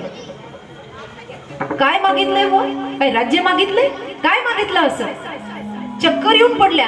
रामचंद्राने विचारले, लक्ष्मणा असं काय मागितलं? काय नाही म्हणले, तुमच्या दोन्ही पायाची सेवा मागितली. राम म्हणले, बाबा तिच्या दुसऱ्या कानात जाऊन सांग, उजवा तुम्ही घ्या, डावा मला द्या. तेव्हा ती उठून बसेल. लक्ष्मणाने तेच केलं तर जानकी माय उठून बसल्या. म्हणजे एक एक पाय दोघांनी वाटून घेतला आणि आज हे दोन्ही पायाची सेवा एकटं करतो. म्हणून ईर्ष्या आहे, म्हणून ईर्ष्या आहे. पूजन सुरू झालं, चरणामृत घेतलं. आता एवढ्यावर केवळ थांबलेला नाही, भगवंताचे पाय स्वच्छ केले. अजूनही नमस्कार केलेला नाही देवाला, लक्षात घ्या, अजूनही पाया पडलेला नाही. केवळ ते चरणामृत घेतलं आणि हातामध्ये ती काटवट घेऊन देवाला म्हणतात, आमचे पूर्वज जेव्हा गेले तेव्हा ब्राह्मण आले नाही कर्म करायला. मग आता असं करा, तुम्ही काही मंत्र म्हणाल, पूर्वजाचा उद्धार करून घ्या.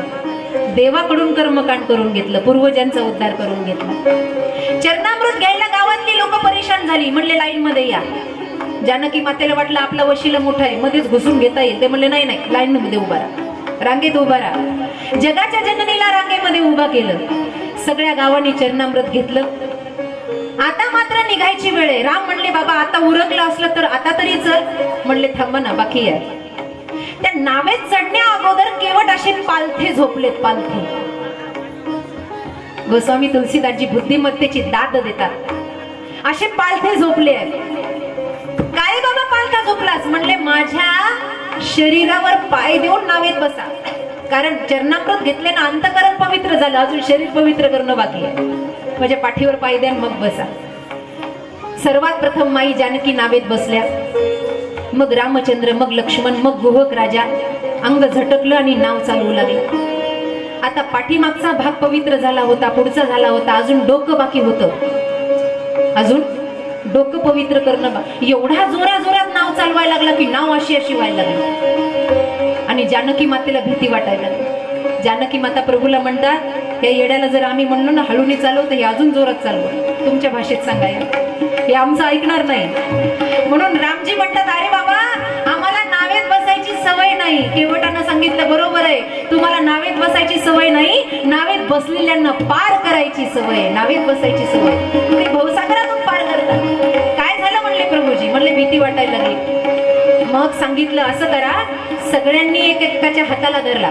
तुम्हाला जर भीती वाटत असेल, मी नाव हळूनी चालवणार नाही, सगळ्यांनी एकेकाच्या हाताला हात धरा. आणि प्रभूजी तुम्ही असं करा, माझ्या डोक्यावर हात ठेवा, पकडून बसा माझं डोकं, कारण डोकं राहिलं होतं पवित्र करून. डोक्यावर हात ठेवा म्हणजे भीती वाटणार नाही. रामचंद्र डोक्यावर हात ठेवतात आणि नाव चालवतात. नैया पार न लगी श्री राम के बिना, बेड़ा पार न लगी श्री राम के बिना. नैया पार न लगे श्री राम के बिना, बेड़ा पार न लगे श्री राम के बिना. पार न लगे श्री राम के बिना, बेड़ा पार न लगे श्री राम के बिना. नैया पार न लगे श्री राम के बिना, बेड़ा पार न लगे श्री राम के बिना. नैया पार न लगे, नैया पार न लगे, नैया पार न लगे श्री राम के बिना. नैया पार न लगे, बेड़ा पार न लगे श्री राम के बिना. बेड़ा पार न लगे श्री राम के बिना, बेड़ा पार न लगे श्री राम के बिना. जय श्री राम. हरि बोल.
बिना पार न लगे श्री राम के बिना पार न लगे श्री राम के बिना बिना पार न लगे श्री राम के बिना नैया पार न लगे श्री राम के बिना बेड़ा पार न लगे श्री राम के बिना नैया पार न लगे बेड़ा पार न लगे नैया पार न लगे श्री राम के बिना।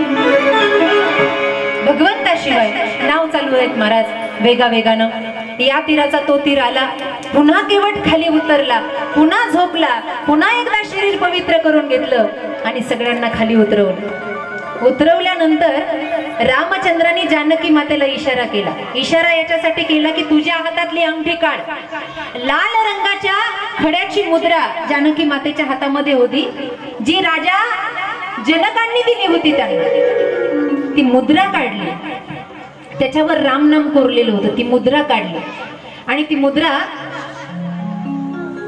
रामचंद्रांच्या हातात जानकी माता देतात रामचंद्रांनी ती अंगठी घेतली मुद्रा घेतली आणि केवटाला देतात केवटाला देऊ लागले ती मुद्रा पाहिली आणि आता केवटाच्या डोळ्याला पाणी आलं आतापर्यंत केवटानं दर्शन घेतलं नव्हतं पण आता केवट मात्र दंडवत करतो काठीसारखा पडला लक्ष्मणाने विचारलं आता नको डोकं जागेवर नव्हतं काय पाय पडेल आता पाया पडलास आता नमस्कार करतो कारण काय जे उत्तर दिलं ते ऐकण्यासारखं होतं केवटाने उत्तर दिलं आपण ज्याच्या पाया पडतो त्याचं आपण ऐकावं तर पाया पडावं नाही तर पायाला हात लावू नये मी त्यांच्या अगोदर पाया पडलो असतो तर त्यांनी सांगितलेलंच मला ऐकावं लागलं असतं मला आदेश करता आला नसता म्हणून मी पाया पडलो नाही आता पाया पडतो रामजी म्हणतात मुद्रा घे केवट म्हणला महाराज ना जानू मैं आरती बंधन ना पूजा की रीत प्रभुजी ये कैसी प्रीत मी तुमच्या अंगठीसाठी एवढा केलाय का खटाटो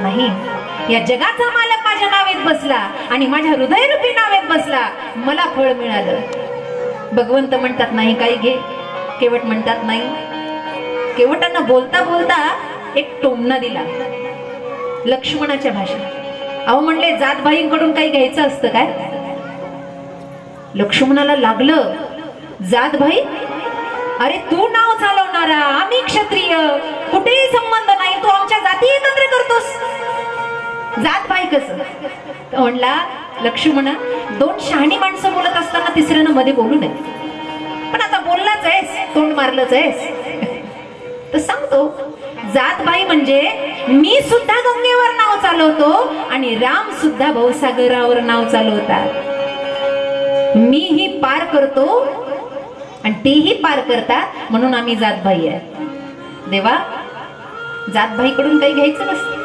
देव हसले म्हणले अरे माझं प्रेम म्हणून घे केवटानं सांगितलं मला द्यायचंच असेल तर असं करा 14 वर्ष पूर्ण झाल्यावर पुन्हा माझ्या नावेत बसायला या लक्ष्मणानं डोकं मारून घेतलं आता तर डोक्याला ताणच आहे पुन्हा 14 वर्षांना डोक्याला भक्ती दिली भक्तीचं दान दिलं केवटाला आणि तिथून पुढे रामजी प्रस्थान करतात हा केवट प्रसंग या ठिकाणी समाप्त झाला पुढची कथा उद्याच्या सत्रामध्ये उद्या राम आणि भरत मिलाप ही सुंदर कथा या ठिकाणी होणार आहे या ठिकाणी आपल्या या कार्यक्रमासाठी माझ्यावर नितांत प्रेम करणारे जयसिंगजी शेठ सोपनराव भोगाडे मयूर कन्स्ट्रक्शन सर्वे सर्वा आणि माजी सरपंच आहेत बरोबर ना खरपुडी या गावचे खरं तर दादांचं जीवन प्रवास आता व्यवस्थित झालाय म्हणजे व्यवस्थित झालेत खरी गोष्ट म्हणजे दुःखद घटना होती कोविडच्या काळातली की दादांवर एवढी वाईट वेळ आली होती त्यांचं म्हणजे मी आई वडिलांवर प्रेम करणारा असा व्यक्ती पुन्हा दुसरा कोणी पाहिला नाही अहो वर्षभर मनुष्य रडतोय आईच्या एका वस्तूला जमा करत वडिलांच्या एका वस्तूला जमा करत इतकी आई वडिलांची आठवण वडिलांचा दशक्रिया चालू होता पिंडदान चालू आहे आईचा जीव गेला करपुडी गावची घटना म्हणजे एकाच वेळेला हे दोन दुःख दादा स्वतःला सावरू शकत नव्हते त्यांनी आपल्या कथेचंही मोठं आयोजन केलं होतं पण कोविड मध्ये ती कॅन्सल झाली एवढं दुःख की त्यांना सावरता येत नव्हतं पण आज मला आनंद वाटला दादा की तुम्ही पुन्हा तुमच्या याच्यावर स्थित झालात कारण त्यांचा कारभार खूप मोठा आहे खूप जनता जनार्दन त्यांच्या पाठीमागे, अख्खं खरपुडी गावचं भूषण म्हणलं तरी हरकत नाही, एवढा मोठा विस्तार आहे त्यांचा. तसेच त्यांच्यासोबत आलेले दशरथजी गाडे असतील, उपसभापती आहेत पंचायत समिती खेड, रामदास दादा गायकवाड आहेत, हरिभक्त परायण दत्तात्रय महाराज आहेत, हरिभक्त परायण भरत महाराज बोगाडे आहेत, तसेच सुनील संतू काशीद आहेत सामाजिक कार्यकर्ते, तसेच सीतारामजी वहिले म्हणजे आमचे आदरणीय मरकळचे प्रख्यात तुकारामजी वहिले यांचे सुपुत्र या ठिकाणी विराजमान आहेत. तसेच त्यांच्या पत्नी आहेत इथे आलेल्या. या ठिकाणी आमचे भजन सम्राट साठे महाराज हे या ठिकाणी विराजमान आहेत. तसेच भांबुर्डेकर ज्वेलर्सचं नाव मोठं आहे पुण्यामध्ये, त्यांच्या सर्व या ठिकाणी वहिनी साहेब येऊन त्यांनी कार्यक्रमाला शोभा वाढवलेली आहे. मरकळ गावचं भूषण आमचे काळूरामजी महाराज घेनंद या ठिकाणी विराजमान आहे. तसेच माझ्यावर माझे माता पिता ज्यांना मी मानते असे आमचे आनंद भाऊ, आमची वहिनी सावित्र वहिनी तीही या ठिकाणी आलेली आहे. या सर्वांना खूप खूप धन्यवाद. आयोजकांच्या वतीने त्यांचा सत्कार होईल. बाकी मान्यवर या ठिकाणी उपस्थित आहेत. आमच्या नवनाथ भाऊंचे मित्रपरिवार, त्यांचाही स्वागत सत्कार होईल. तत्पूर्वी आमच्या काळूराम महाराजांना एक विनंती आहे की त्यांनी आपल्या स्वरामध्ये छोटंसं भजन या ठिकाणी अर्पण करावं. त्यानंतर झाकी आहे. विनंती, आग्रह आहे आमचा थोडंसं.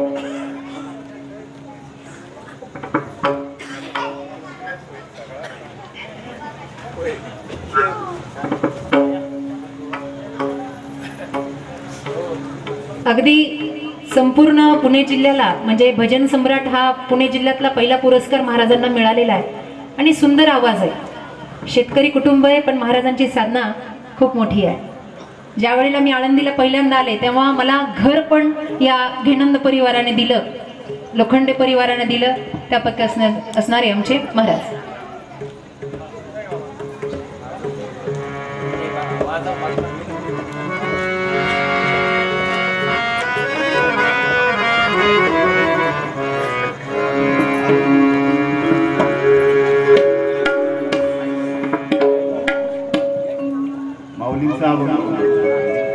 जो तुम्हाला येतो.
देवा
देवा काय सांगू देवा मनोबाची भाती काय सांगू देवा काय सांगू देवा काय सांगू देवा मनोबाची भाती काय सांगू देवा काय सांगू देवा काय सांगू देवा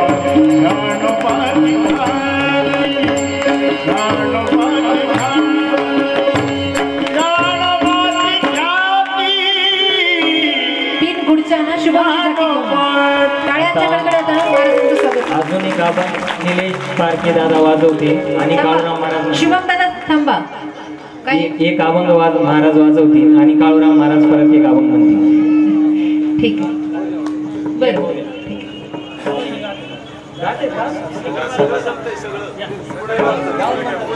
गाऊन म्हणता येत असेल तर त्यांनाच गाऊ द्या. या या या महाराजांचं स्वागत आहे व्यासमंचावर या.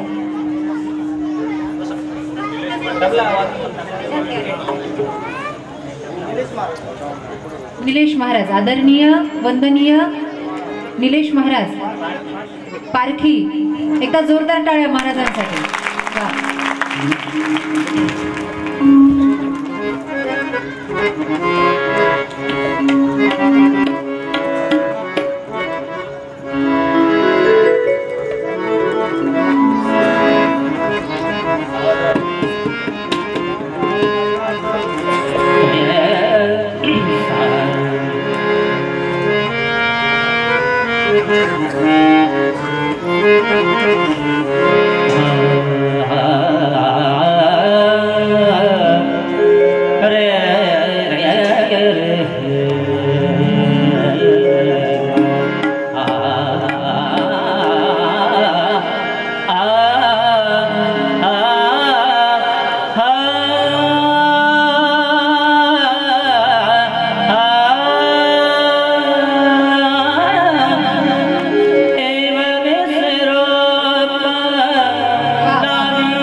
आमचे बंधुराज नवनाथ पारखी आणि संपूर्ण मानगाव ग्रामस्थांनी खूप कार्यक्रमाचं मोठं नियोजन केलं.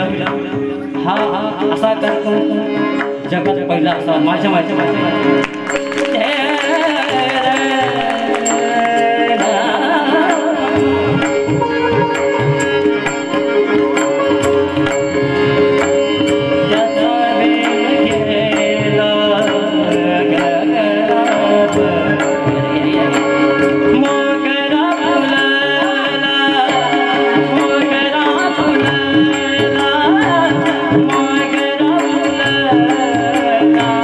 मोगरा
धन्यवाद. आपण आपल्या एवढ्या मधुर वाणीमध्ये आम्हाला हे भजनाचा आस्वाद दिला. आम्ही कृतकृत झालो. संदीप शुभम या झाकी दर्शन या ठिकाणी आहे केवळ प्रसंगाचं. मधून रस्ता द्या त्यांना यायला. मधून रस्ता द्या. सुंदर झाकी दर्शन आमचे शुभमजी नागपूरकर यांच्याकडून होईल.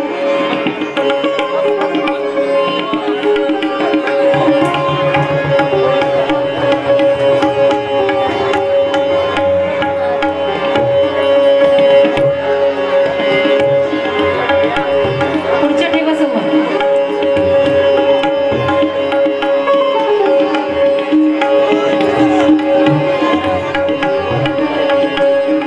झाकी दर्शन झाल्यावर मान्यवरांचा लगेच सत्कार आणि आरती होईल.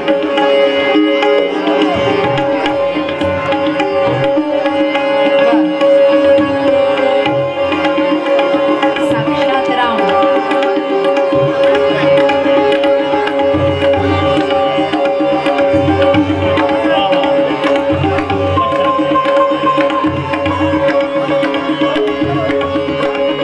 वाह.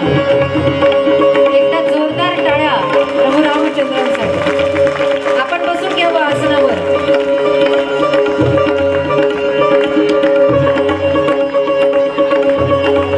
या ठिकाणी आपण बसून घ्यावं. या ठिकाणी झाकीसाठी रघुनंदन महाराज यांच्याकडून 100 रुपये बक्षीस आलेले आहे. टाळ्या वाजवा.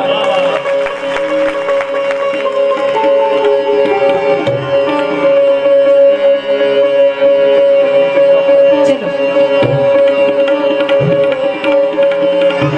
केवटजी रामाजींचं पूजन करतील आणि त्यानंतर आजचे कार्यक्रमाचे विद्यमान आयोजक श्री नवनाथ भाऊ पारखी आणि त्यांच्या पत्नी याही या झाकीचं पूजन करतील.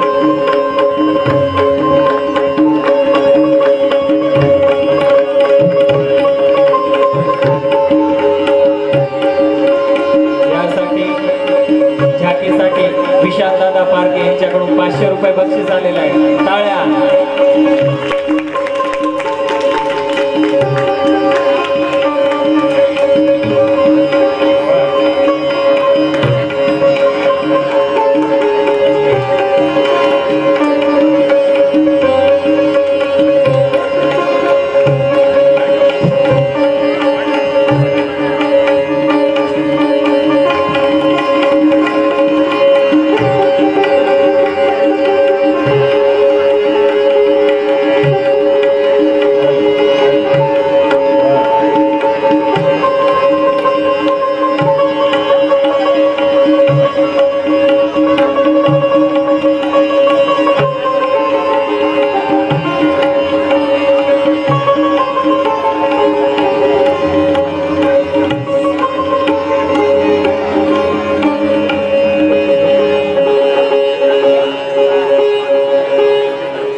झाकीसाठी हनुमंतदादा चव्हाण यांच्याकडून 200 रुपये बक्षीस आलेलं आहे. सर्वांनी टाळ्याच्या गजरात स्वागत करा.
गोविंददादा पारखे यांच्याकडून 100 रुपये बक्षीस आलेलं आहे झाकीसाठी.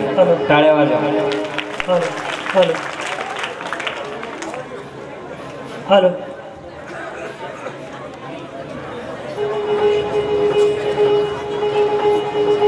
आज या ठिकाणी आपल्या मुळशी तालुक्याचे उभरते लाडके नेतृत्व नवनाथभाऊ पारखे यांच्या अभिष्टचिंतन सोहळ्यानिमित्त रामकथेचा आजचा 5वा दिवस. या कथेच्या निमित्तानं या ठिकाणी दिदींचं कथा श्रवण करण्यासाठी नवे नवे नवनाथ भाऊंना शुभाशीर्वाद व शुभेच्छा देण्यासाठी या ठिकाणी हरिभक्तपरायण सोमनाथ महाराज साठे गायनाचार्य यांचं या ठिकाणी आगमन झालेलं आहे. महाराजांचा या ठिकाणी सन्मान होईल. त्या सन्मानाचा स्वीकार करण्यासाठी महाराजांनी या ठिकाणी यायचं आहे. सन्मान देण्यासाठी मुळशी तालुका कृषी उत्पन्न बाजार समितीचे संचालक हरिभक्तपरायण आम्हा सर्वांचे मार्गदर्शक सन्माननीय पांडुरंगभाऊ राक्षे आपणास विनंती राहील आपण मंचावर यायचे.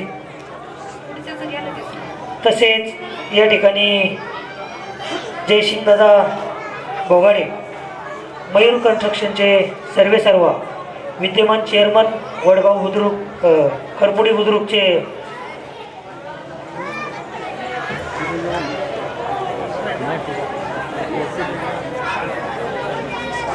तसेच सन्माननीय दशरथदादा गाडे पाटील माजी उपसभापती पंचायत समिती खेड, तसेच सन्माननीय रामदासदादा गायकवाड चेअरमन खरपुडी बुद्रुक, सन्माननीय दत्तात्रयजी महाराज बरवटे हरिभक्तपरायण, भरत महाराज बोगाडे हरिभक्तपरायण, सुनील महाराज काशीद, सीताराम महाराज वहिले, सर्व मान्यवरांचं या ठिकाणी नवनाथ भाऊ पारखे युवा मंचच्या वतीने सहर्ष असं स्वागत. आपल्या सर्वांच्या वतीनं आपल्यापैकी दोघांचाच सन्मान होईल. या ठिकाणी उद्योजक सन्माननीय विद्यमान चेअरमन खरपुडी बुद्रुक जयसिंगदादा भोगाडे आपला या ठिकाणी सन्मान होईल. त्या सन्मानाचा स्वीकार आपण करायचा आहे. त्यांना सन्मानित करण्यासाठी मानगावचे माजी उपसरपंच विद्यमान सदस्य रविदादा बोडके आपल्यास विनंती राहील आपण मंचावर यायचे. तसेच माजी उपसभापती पंचायत समिती खेड आपला देखील सन्मान होईल. त्या सन्मानाचा स्वीकार करण्यासाठी आपण या ठिकाणी यायचे. या ठिकाणी सन्मानित करण्यासाठी वाघुलकर यांच्याकडून झाकीसाठी 100 रुपये बक्षीस आलेलं आहे. टाळ्या वाजवा. मानगावचे माजी उपसरपंच विद्यमान सदस्य संदीप भाऊ साठे आपणास विनंती सभापतींना सन्मानित करण्यासाठी आपण खाली यायचे.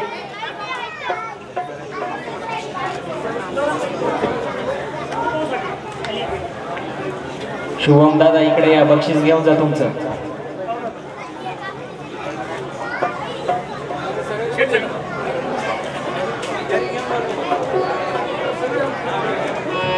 तसेच या ठिकाणी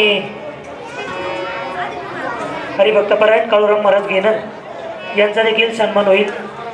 तो सन्मान देण्यासाठी माजी ग्रामपंचायत सदस्य सन्माननीय शिवाजीदादा बोडके आपणास विनंती राहील आपण मंचावर यायचे.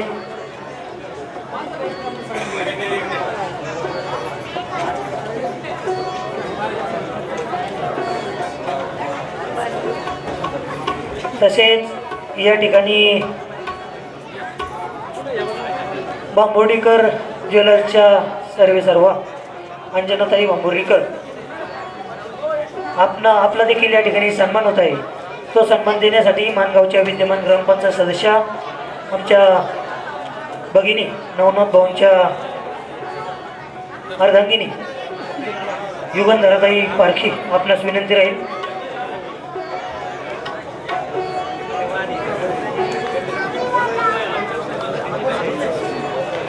या ठिकाणी अंजलीताई विलास दादा बांबुर्डेकर यांच्याकडून झाकीसाठी 1100 रुपये बक्षीस आलेलं आहे। सर्वांनी टाळ्या वाजवा। बांबुर्डेकर ज्वेलर्स या ठिकाणी नवनाथ भाऊंना शुभेच्छा व शुभाशीर्वाद खेड पंचायत समितीचे माजी उपसभापती सन्माननीय दशरथदादा गाडे पाटील हे 2 शब्द बोलतील। मानगावच्या या आनंदभूमीमध्ये आजच्या रामकथेच्या नियोजनाच्या साथीमध्ये ज्यांनी रामकथा आपला जे प्रबोधन करतात त्या साध्वीताई दीदी आळंदी यांच्या सानिध्यामध्ये पुणे जिल्हा परिषदेच्या अध्यक्षा निर्मलाताई पानसरे यांनी बहुळ या ठिकाणी सरस्वती देवींचा रामकथा आयोजित केली होती। ज्या कुटुंबामध्ये ज्ञानगंगा असेल, अन्नदान असेल, वस्त्रदान असेल, अशा सानिध्यामध्ये दीदींचा कार्यक्रम बहुळ या ठिकाणी आयोजित केला होता आणि पाहता पाहता निर्मलाताई पानसरे सरपंच पदापासून जिल्हा परिषदेच्या पदापासून आज या भक्तिमय वातावरणामध्ये जिल्हा परिषदेच्या अध्यक्षा झाल्या। त्याला भक्तिमय साथ दीदींनी दिलेली आहे आणि अशा सानिध्यामध्ये आजचा जो अभिष्ट चिंतन सोहळा आहे ते नवनाथ भाऊ पारखी यांचा अभिष्ट चिंतन सोहळ्याच्या निमित्तानं या ठिकाणी ही जी रामकथा आयोजित केलेली आहे तुम्हाला अत्यंत वेगळ्या सानिध्यामध्ये माता भगिनी असतील, या ठिकाणी सर्व कार्यकर्ते पुरुष मंडळी असतील, वेगवेगळ्या सानिध्यामध्ये कार्यकर्त्यांना प्रोत्साहन येण्यासाठी या महादेव मंदिराच्या समोर अत्यंत देखणा असा या ठिकाणी हा कार्यक्रम आयोजित केलेला आहे। मी कारण बराच वेळ झालेला आहे, बरीच मंडळी आपण बऱ्याच वेळ बसून राहिलेली आहेत। गेनन दादांनी देखील एक अभंग अत्यंत चांगल्या पद्धतीने गायला आहे आणि दुसरे पारखी दादा यांनी देखील एक अभंग गायला। आपल्या अंगातून रोमांच उठतील अशा पद्धतीने या 2 व्यक्तींनी आपल्याला मंत्रमुग्ध केलेलं आहे आणि दीदींचा तोडच नाही, महाराष्ट्रामध्ये तोड नाही असे आमचं म्हणणे आहे। अनेक वेळा कितीतरी वेळा त्यांचं आपण या ठिकाणी रामकथा ऐकावं, ज्ञानदान ऐकावं, गायन ऐकावं अशा पद्धतीमध्ये त्यांनी या अभिष्ट चिंतन सोहळ्याच्या निमित्तानं या ठिकाणी रामकथा सांगितलेली आहे। माझ्या समेत आमच्या खेड तालुक्यातील खरपुडी बुद्रुक या गावचे गव्हर्नमेंट कॉन्ट्रॅक्टर, सरपंच, चेअरमन, उद्योजक आणि ज्यांना आम्ही 22 जिल्हा परिषद सदस्य म्हणून पाहतोय ते जयसिंग शेठ भोगाडे यांना देखील अशीच आपली साथ असावी, आपलं प्रेम असावं आणि भक्तिमय वातावरणामध्ये आपण साथ द्यावी अशी या ठिकाणी विनंती करतो। आणि या ठिकाणी पुन्हा एकदा या नवनाथ भाऊंना पारखी यांना लाख लाख शुभेच्छा देऊन पुढील भावी आपले पुढलं जीवन राजकीय असो, सामाजिक असो, सांप्रदायिक असो असं उच्च लेवलला व्हावं अशी अपेक्षा या ठिकाणी व्यक्त करतो आणि खंडराजाच्या प्रार्थना करतो की खंडराया उदंड असा आयुष्य दे अशा भूमिकेमध्ये शुभेच्छा व्यक्त करतो आणि माझे विचार बंद करतो। जय हिंद, जय महाराष्ट्र। या ठिकाणी अंजलीताई बांबुर्डेकर यांच्यातर्फे सगळ्या कलाकारांना बक्षीस आलेलं आहे. टाळ्या वाजवा. एक जणांनी उठून समोर या. वहिनी त्यांना बक्षीस कोणीतरी तुमचं प्रतिनिधी. गणेश दादा या समोर. गणेश या. दादा या या ठिकाणी आपल्या मानगावचं भूषण गायनाचार्य हरिभक्त परायण निलेश भाऊ पारखी हे या ठिकाणी आवर्जून उपस्थित राहिले. भाऊंचा या ठिकाणी नवनाथ भाऊ पारखी युवा मंचच्या वतीने छोटासा सन्मान होईल. त्या सन्मानाचा स्वीकार करावा अशी विनंती करतो. तो सन्मान नवनाथ भाऊ पारखी यांच्या शुभ हस्ते द्यावा अशी त्यांना विनंती करतो. तसेच या ठिकाणी आत्ताच मागच्या आठवड्यामध्ये पार पडलेल्या मान विविध कार्यकारी सोसायटीच्या संचालकपदी ज्या सदस्यांची निवड झाली असे निवडून आलेले सर्व सदस्यांचा या ठिकाणी सन्मान होणार आहे. त्या सन्मानाचा स्वीकार करण्यासाठी आपणास विनंती, सर्वांनी या ठिकाणी येऊन आपल्या सन्मानाचा स्वीकार करावा. सन्माननीय सुरेश भाऊ पारखी, सन्माननीय जयवंत ते राक्षे, सन्माननीय राजारामजी पारखी, सन्माननीय विलास शेठ गवरे, सन्माननीय अर्जुन ते पारखी, सन्माननीय दत्तात्रयजी पारखी, सन्माननीय बापूसाहेबजी भोसले, सन्माननीय योगेशजी वाघोलकर, सन्माननीय भरतजी बोडके, सन्माननीय अर्जुनजी बोडके, तसेच श्रीमती सुमनताई पारखी व सौभाग्यवती सुरेखाताई पारखी सर्व सदस्यांना विनंती, आपल्या सन्मानाचा स्वीकार करण्यासाठी आपण या ठिकाणी यायचं आहे. त्यांना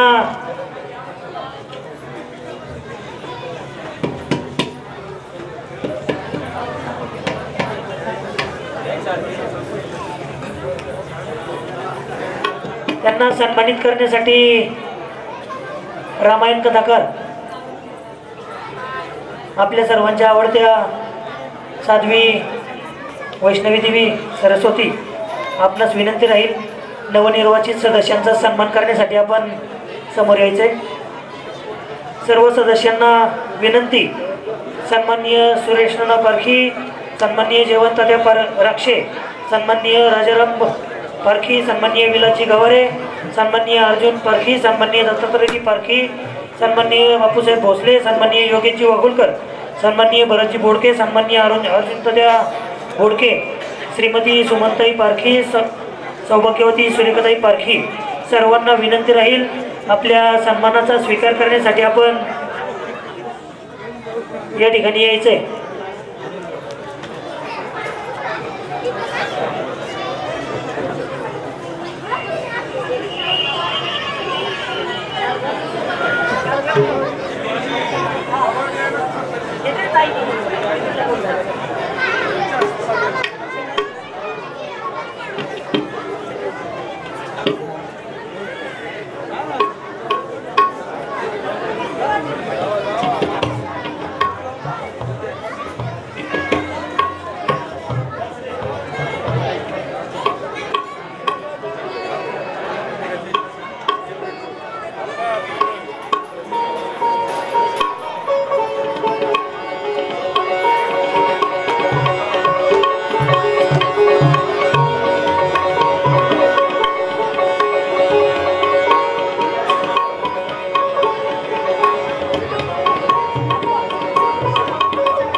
नवनिर्वाचित सदस्यांना विनंती, दीदींबरोबर एक फोटो घ्यावा.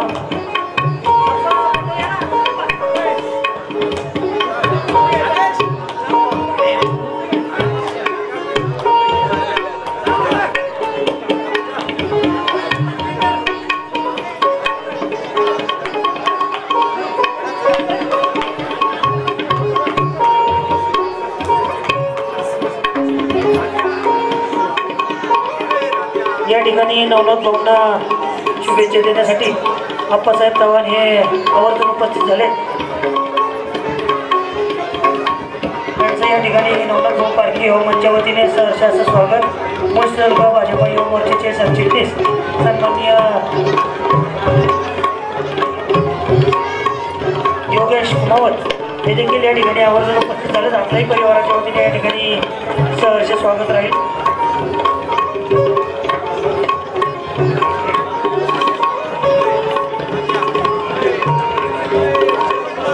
सर्व नवनिर्वाचित सदस्यांना विनंती, आरतीसाठी दोनही मंदिरात जायचे.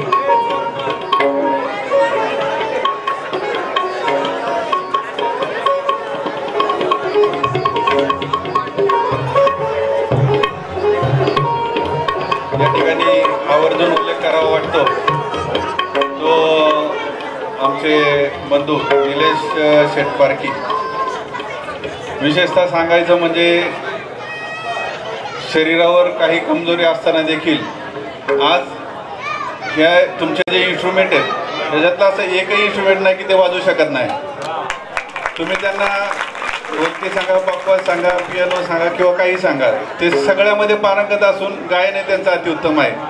म्हणजे माणूस मनाने शरीराने विकलांग असावा पण मनाने नसावा. आज एवढी मोठी महत्त्वाकांक्षा, आज आमच्या पारखी परिवारातला हा माणूस आज पारखी भूषण म्हणून परिचित आहे, मानभूषण म्हणून परिचित आहे, मुळशी तालुका म्हणून परिचित आहे, नव्हे तर महाराष्ट्र भूषण म्हणून देखील तेवढंच त्यांचं नाव मोठं आहे. निश्चितच भविष्यात भारत भूषणही ते घेतील. कारण एवढी मोठी जिद्द आणि एवढं अफाट कर्तृत्व. कारण आज कला म्हटलं की त्याला प्रत्येकाला त्याग लावतो. आज तुम्ही त्यागातनं मोठी झालेली मंडळी आहेत आणि असं एकही गोष्ट नाही की ते करू शकत नाही. निश्चितच जेवढं वाटावं तेवढा अभिमान आम्हालाही त्यांचा आहे आणि विशेष म्हणजे आमच्या पारखी परिवाराचं ते भूषण आहे. त्याच्यामुळे निश्चितच निलेश दादा तुम्ही आलात. मोरया महादेव मंदिर जीर्णोद्धार समितीच्या वतीने खूप खूप आभार. धन्यवाद. यानंतर आरती होईल.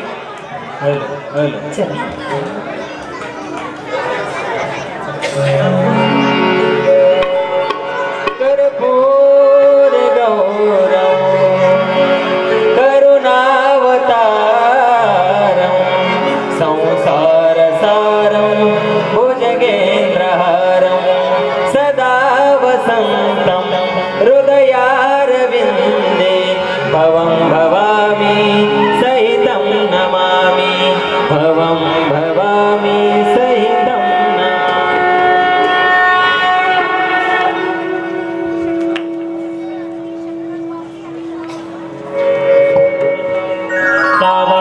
विघ्नाची पूर्वी पूर्वी प्रेम कृपादयाची सर्वांगी सुंदर विषेंदुराची कंठे जते माळ मुक्ता फुलाची. देव जय देव जय मंगलमूर्ती ओ श्री मंगलमूर्ती. दर्शन मात्रे मान स्मरणे मात्रे मान कामना पुरती. जय देव जय देव रत्न खडिदार तुझ ज्योती कुमरा चंदनाची ओटी कुंकुम केशरा जडित मुकुट शोभा शोभरा ऋणजुणितीन पोरी चरणी गाकरिया. जय देव जय मंगलमूर्ती ओ श्री मंगलमूर्ती. दर्शन मात्रे मान स्वामी मात्रे मान कामना स्फूर्ती. जय देव लंबोदर पीतांबर भैवर वंदना सरळ सोंड वक्र तुंड त्रिनयना. आश्रमाचा वाटवाय सजना संकष्टी पावावे निर्वाणी रक्षावे सुरवर वंदना. जय देव जय मंगलमूर्ती ओ श्री मंगलमूर्ती. दर्शन मात्रे मान स्वामी मात्रे मान कामना पूर्ती. जय देव विक्राळ ब्रह्मांडे माळा विश्वकंठ काळा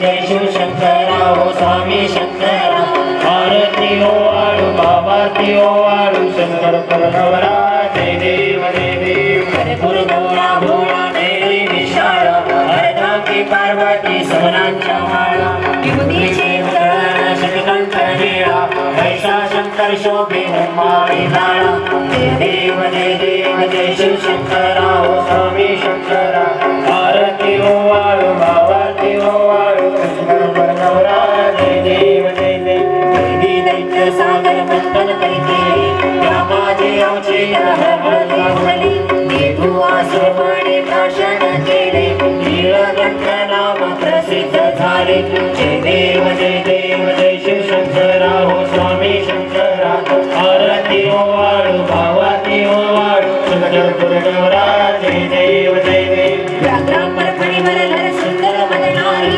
पंचानन मनमोहन मुनी जल सुखकारी शतकोटीचे बीज वाचे उच्चारी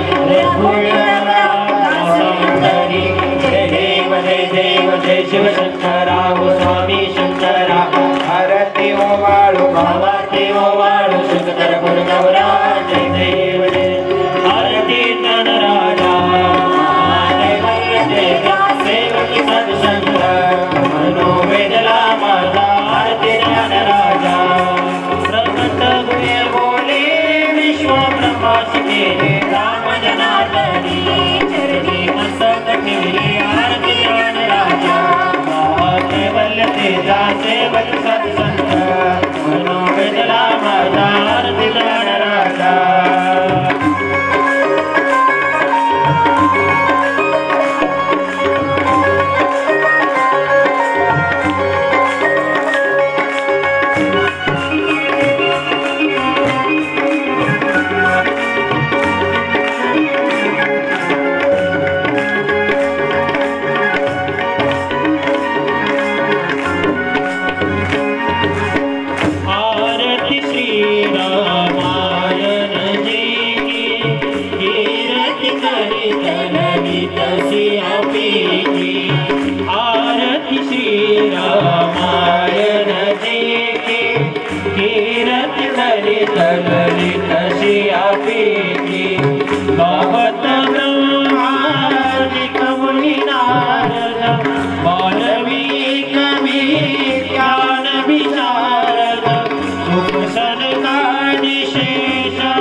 ललित सिंह लोकांगल वंदित चरण डोळान पाहिन वंदे प्रेमे आलिंगनानंद पूजन भवे वाळी नमनेना त्वमेव माता पिता त्वमेव बन्धु सखा त्वमेव पिता त्वमेव सर्वं वन्दे हरे वाचा वशत्र्यं माभूत्मना वाक्मुनिवा मनोयज्ञं सकलं परस्मै नारायणाय समर्पयामि अर्थं देवं नारायणं कृष्णदामोदरं वन्दे श्रीधरं माधवं गोविन्दं हरे राम राम राम हरे हरे हरे कृष्ण कृष्ण कृष्ण हरे हरे हरे राम राम राम हरे हरे हरे कृष्ण कृष्ण कृष्ण हरे हरे बोलिए रामचंद्र भगवान की जय।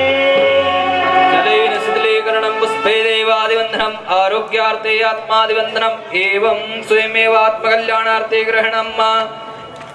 आप स्वयं आरती दीजिए। हस्तेभ्यः सन्ति देवाः ॐ एकदन्ताय विद्महे वक्रतुण्डाय धीमहि